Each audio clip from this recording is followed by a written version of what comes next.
phone now, but that's good. Yeah, I think I did. I'm really sorry. The useful MicroPython links, they're there for your fun and frivolity. Sponsor MicroPython if you can. With the agenda, we've gone through most of that now, but Andrew has also kindly put a link to his AO Prof in Slack, and so I whacked into the slides. So if you're going to look it up, it's going to be right there in the notes when I share them. Barry, as usual, thank you. Much appreciated. Barry's been helping with all the video processing, so it's been a real help. Headlines. I think most of this we've actually already covered, but there's been a few Espressif features committed in. Then we already covered before, but genuinely, like, really thank you for maintaining that branch for so long. You did a great job with it, so it's really appreciated. I know there's a lot of people in the community that are using it, so thank you. I think it's also got the record for the most number of comments on a PR. We'll have to check that out, but there's a lot. As Damien mentioned, we're moving towards ISP IDF version 5. That'll allow us to work on some of the newer Espressif hardware like the C6, which we're hoping to try tonight if we get a chance. So there we go. And the other thing that's been going on is the ULP. So Patrick, who's known as Dunny Roll, it always cracks me up, but yeah, Dunny Roll in the Discord channel has been working on extending the ULP features, particularly for the FSM for the newer boards, which newer boards have two ultra low power processors. One's what they're called nowadays is the FSM, which is a finite state machine, and the other one's it's a more full-blown RISC-V processor. So he's done two things. Previously, the ULP FSM was only available on the ESP32 in MicroPython. Now it's available in all the devices that it's present on. And he's also going through the process of adding RISC-V support to those newer processors as well. So lots of ULP love going on there. Python AU, the call for proposals closed. I know that a couple of us have submitted one. I've submitted one. If you post if it gets accepted, hopefully some other folks have as well. PyCon US we mentioned last month as well. They still haven't released the videos. It's got to be any day now. I think they usually take about a month. So I'll keep you posted about that as well. New hardware. Oliver's already gone ahead and made MicroPython work on it. But that is the M5 stack. Atom S3 Lite is the format. That'll be on top there. These are a tiny little device in the Atom range. M5 stack has a few of these nowadays. This one's an S3 with 8 meg of flash, no PSRAM, but the large RGB LED and a little button on the front there. So you press this now. Does it change color, or is it going to make my screen blue screen? Yeah. We'll find out. So Oliver, basically, there's a default firmware that comes with this thing. Oliver's made it work the same in MicroPython in the 10 minutes that he's had to play with it. So for $750, they're amazing bang for buck. Oh, be aware, there's a slight pinout change compared to some of the other Lite devices as well. Heads up. The Core S3, which you've got lying around here, I haven't even put MicroPython on this yet. It's the top of the range sort of device nowadays. Got a whopping great big touchscreen on the front. 640 by 480 camera is quite new. None of the other core models had that. There's a proximity sensor, there's an IMU, there's a magnetometer, there's an RTC, there's a really good audio pipeline. It's got I2S all the way through. So dual microphone input to an I2S device. So the micro can slip that in, as well as having like an I2S amplifier on the other side. So you can go audio crazy with this thing. These are a bit fatter than they appear because there's actually a DIN base on this one, which means that there's extra ports that you can hook into, but you can't separate that. It's the same size as the older M5 stack devices for those that are familiar with it, which is about half the thickness. We do. Cool. Yep. Camera rich ports, but it's ESP32, RP2 and STM. Someone can correct me? Okay, let's go with that. You can fact check me later. I'm sure RMIT is already checking it. There's a link there to Alex Glow from Hackster.io where she unboxes the Core S3. It's a good little introduction if you're interested in this device. The Lolin S3 Mini is this one. It's another one by the Lolin folks. Again, they're great cheap devices, $5 for an ESP32 S3. These ones come with 4 meg of flash and 2 meg of PS RAM, which we don't currently have a board for, but we will make one tonight, if not over the next couple of days. The nice thing about this, so Lolin had already made a couple of S3 powered boards, but they were in a different form factor. They were sort of bigger and longer. This is the first one with that D1 form factor, which is really nice because you can get dozens of cheap shields for that, which is great.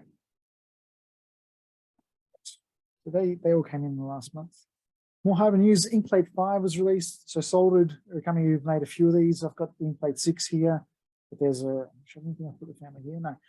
But they also make like a 10-inch model, color model in 6-inch as well. There's 5 of them or something. So this is their latest. Haven't started selling it yet. They've announced that they're usually pretty quick to turn these things around. So I expect they'll be able to be bought soon. Olinex announced the RP2040 Pico 30, which it's the exact same form factor as the regular Pico, but they wanted to use every single GPIO that the RP2040 had available. And a couple of those were used for other bits and pieces. On the Pico, they've got power and USB detection and the status alert and a power rail. They're all plugged into actual GPIOs, so you lose 4 GPIOs. This board gives you them back.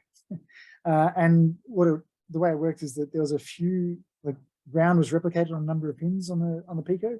So they've just taken away a few of the ground pins and replaced them with actual GPIOs. There is actually an LED on there, but it's not connected by default. You've got to solder a pin to use that GPIO. So they really wanted to use all of the GPIOs of the Pico, of the RP2040. Again, fairly cheap, $5 for the 2 meg model is estimated. The Challenger RP2040, so this is made by a company called Invector Labs, which is in Sweden. Basically, you smush together an RP2040 and an ultra-wideband radio, and that's what you've got here. These ultra-wideband radios are really interesting for like 10-centimeter accurate indoor proximity detection, so really accurate positioning. Quite nice. They are still expensive, as is reflected in the cost. Really cool technology there. Unit Electronics, Mexican outfit, I think. They've got another one of these weird hybrids. Everyone's getting onto these, mix the RP2040 and the ESP32. That's what this does. They're basically entirely separate micros just sitting on the same board. The pin out on one side is the RP2040 and the pin out on the other side is the ESP32. That's what it is. It was interesting having a look at some of ST's announcements recently. This is the N6, which hasn't been released yet, but they gave a demo of it at Embedded World Conference. It was kind of interesting. They've got accelerated AI stuff in it. A neural art accelerator is the marketing term for it. And it was pretty interesting. Like they have a demo where you can see the H7 that their standard top of the line micro, which is doing it's a person detection. So they've got a camera feed into it and you identify people. You can see the boxes around the people. Now with the N6, which is a slower micro, but it's got the accelerated AI stuff, they're able to process 75 more frames per second at half the maximum frequency of the processor. So the H7's a beast, right? So this is pretty impressive if you're into the AI stuff. Don't know how compatible it'll be with existing AI libraries. Don't know if they work with TinyML yet or anything like that. So we'll see. But yeah, they did make a note that it was 25 times faster than the MP1, which is it's a Linux capable 800 meg processor. So whatever they're doing, it's working pretty quick. Also on the N6, they've slipped, kind of like in a side note, they said, oh yeah, it's got this other stuff too, like gigabit Ethernet and an H.264 encoder and this other kind of thing, which is pretty interesting to see coming along. Yeah, I don't know. I don't know. But I think they've actually squeezed, some of this stuff into the MP2, which is the MP1 replacement.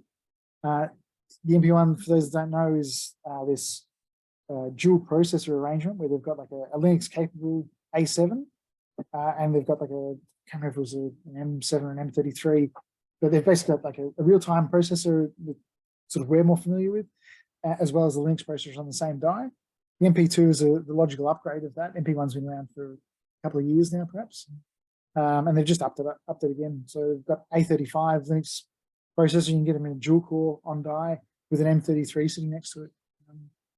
And it sounds like they've got the same or a similar neural processing unit connected to it. So yeah, not available yet, but yeah, not far away. They've announced already that the part numbers. So the first part has dropped, so you just can't buy them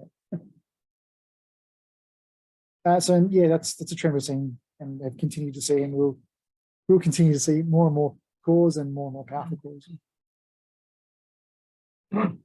DFRobot make a bunch of stuff. This is their FireBeetle, another S3 board. Those things are selling like hotcakes, it seems. This one's got 16 meg RAM, 8 meg flash, and the camera plugged into it. And they had a cute little example where they were doing a time lapse of a little plant growing. $20. Really go, just keep releasing stuff. This was, I think, the first one I can remember that had a built-in trackball. I know Pomeranian have a little trackball that they sell separate. This is the first one I can remember with a development board had it sort of built into it. And they've used one of these 16 meg flash, 8 meg PS RAM S3s again with a small display connected to it as well. Cute.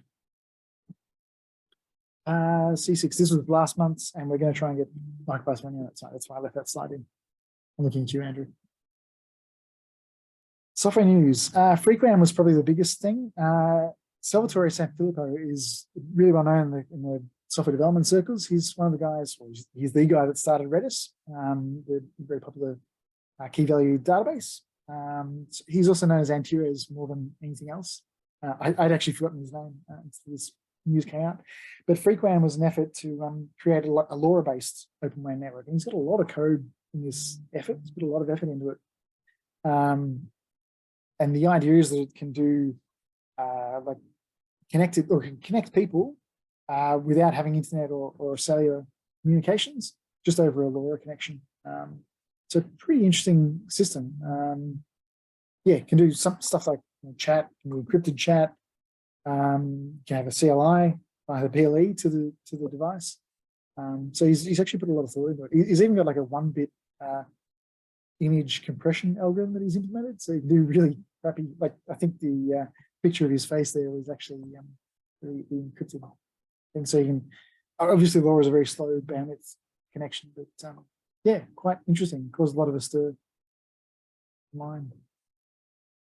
There's a Twitter thread, which I normally don't link to that many because it's usually just a short little thing, but he's actually got like a nice long thread explaining what he wanted to do with Freequam. So, yeah, cool to look at.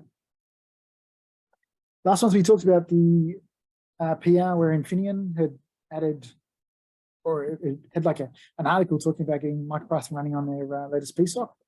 A couple of days later, they submitted the PR, which was cool, very feature rich for an early PR. It's going to be tough to review, Damien, I'm sorry, because there's 268 files that have changed. Yeah, there's a lot in there that it's really difficult to give guidance. I've said here that it's really difficult to give guidance on how to develop a port. Probably something that we need to think about how to document, perhaps. Yeah, because by the time you've sort of written enough in the port to make it do something, you've already invested a lot of effort, and by then it's difficult to say, hey, you should have done it some other way. Yeah, it's a pretty good effort. Sheril Human, I always stumble on that GitHub username. I don't know his real name, but someone put together a Bluetooth Classic extension. So if you're on ESP32, especially the original, the OG, that hardware supports Bluetooth Classic. So if you really need to use it, you can hook this in and build it yourself. It's actually quite well documented for a bit of an extension. So yeah, if you do need it, self out. How many Olivers are there? It's this guy. Oliver's been working on some mini projects during these meetups, and I thought it was worthwhile just saying, hey, they're all collected here on mostly his repositories. One was mine, but he committed all of it, so thank you. But if you have these devices, Oliver's now got drivers for you. It's a really good example of what we can do in a fairly short amount of time with MicroPython. Thank you. Yeah. And recently there was also a request to update your stub generator, which I was kind of shocked it came over from left field, because it's been how long since you put that together? Yeah, but I mean, that was so valuable that it was stolen by someone and just rewritten in Chinese, right? That's true. It was. It's no higher praise. It's a true story. The stub generator, for those of you who don't know, if you want to create like a user module in MicroPython, so that is like a C module, Oliver's website allows you to put in the inputs that you want and the outputs that you want as well. Yep. And it will generate all the stub code that you would need to generate that user module in C. So really helpful little thing. Even right now. It's even correct. Yeah. Someone complained on Discord that there was a bug in it, and I was like, "Who's using this?" Last commit 3 years ago. We had mentioned, someone mentioned Mojo before. Really worth mentioning. There's a couple of, we've got Mojo and we've got NanoPy, which we'll talk about really briefly. More alternative Pythons. Mojo is really targeting faster Python. Like they want to use the same Python syntax. They want to really focus on the AI space in particular, but doing some interesting things. Mostly this would fly under my radar, but Chris Latner's involved, and Chris is very well known for doing LLVM, Clang, and Swift. So he knows his stuff. So people are keeping a close eye on this. So it'd be interesting to see what they do. They're trying to do interop with Python libraries, but also to be able to really increase the speed. So we'll see how they go. And NanoPy was the other one. We had this was announced recently. So if I understand right, there was some hardware. I don't know the name of the aux cards. Someone built some aux cards, particular hardware, and had built their own language to run on these aux cards, and eventually renamed it to NanoPy because it was based in sort of Python-ish syntax.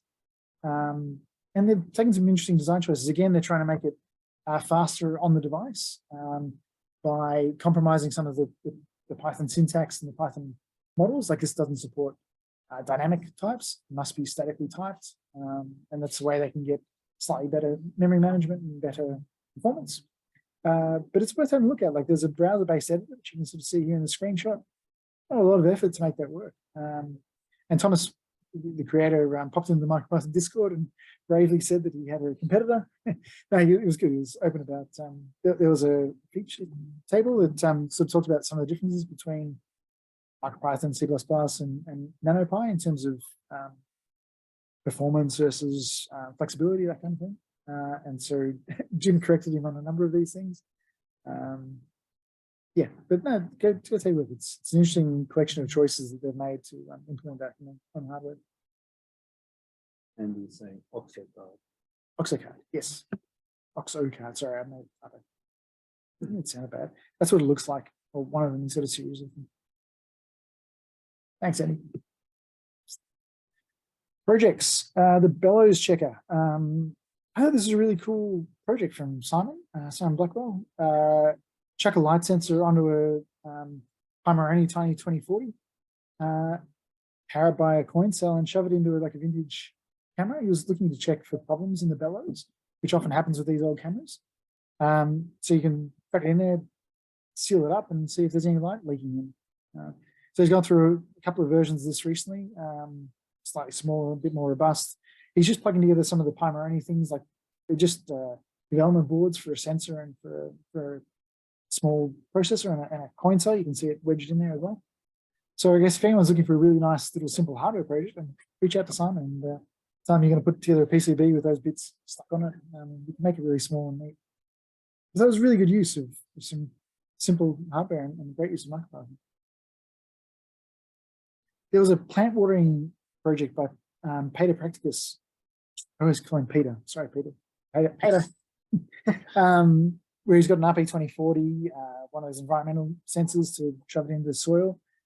He's done some really good videos, and this one was worth pointing out because of the coverage of deep sleep. So talks about how to use deep sleep to get better battery use. He's got a small battery on this device, which is also solar charged. So really nice use of low power devices. Smart swimming pool. I hadn't come across this project before, but Stefan Schutmatter. We had a bit of dialogue back and forth, and now he's decided to change his project from C to MicroPython. So I think that's a good thing. But the project's quite interesting. He's got like a pool monitor, which is this thing here that you're looking at. as well as a pool controller, which controls a bunch of relays to control heat and filtration to his pool. And it's all got open HAB configuration, so it's all hooked into his home automation service so he can control it remotely. Yeah, great use of MicroPython. Rob Morrow's PicoBot, right? So Rob posted that. I don't know how loud this is going to be.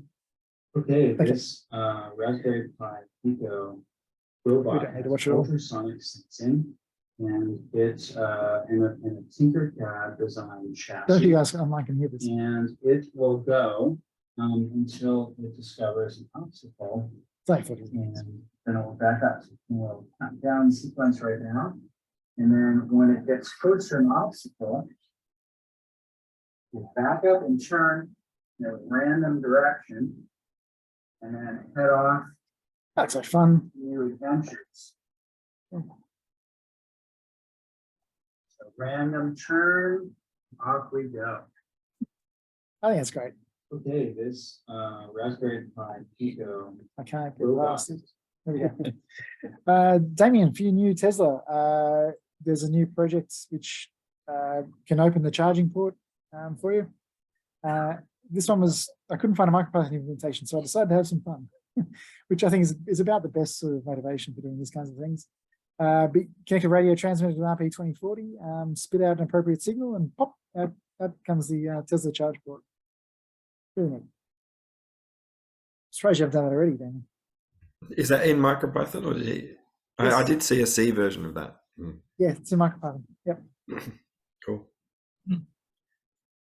Although it doesn't use the PIO, and you said that's like a potential improvement. STEM robot update is just a quick one. Like Dan's got a really good, Dan McCreary updated his STEM robot, which I think he uses to teach some robotic stuff. And he had a really good update on the things that he had updated on the robot. One of the things I really liked was the fact that he was really loving the ellipses and polygons that were added to frame buffer in MicroPython 1.20. That's what the old face looked like. That's what the new one looks like. And it looks much more, it's much more interactive to the kids that he's showing with. So that was really cool use of those primitives. Quick Bytes. Right, there's a really good write-up. It's in C, but there's a really good write-up of connecting to an SSD 1351, which is a really popular little display, and using the DMA features, the RP2040, to drive that display really quickly. So it should be really quite simple to port that to MicroPython too, but it's a really clear example of how to use DMA, so I thought it was worth sharing. And I think this was last month. There's a video on some really sharp kids who put together like with some help with some adults, but put together like a vibration generator to generate waves so they can analyze it. It's really common in high schools, but yeah, using MicroPython, really cool project. And that was about all of the meat of the project. Although Wayne Taylor's teddy bear was just too cute not to share. You got friends with me. You get the idea. Yeah. But that's what it looks like inside. Just stuck the arms on. Legit to know. There's also a whole array of galactic unicorns. I don't know who's putting this together, but they're trying to get Pong working on this. So good luck to them. That's a lot. It's very expensive. It's a very expensive display. Yeah. Yeah, I think it might be primary. Primary supported. For the physics nerds out there, this is the only known photo of Schrodinger's cat, which I thought was fantastic. You can see the cat there. Anyway, That's very good. I knew you'd like it. And I think that's all I got. That's it. I'm done. Yeah.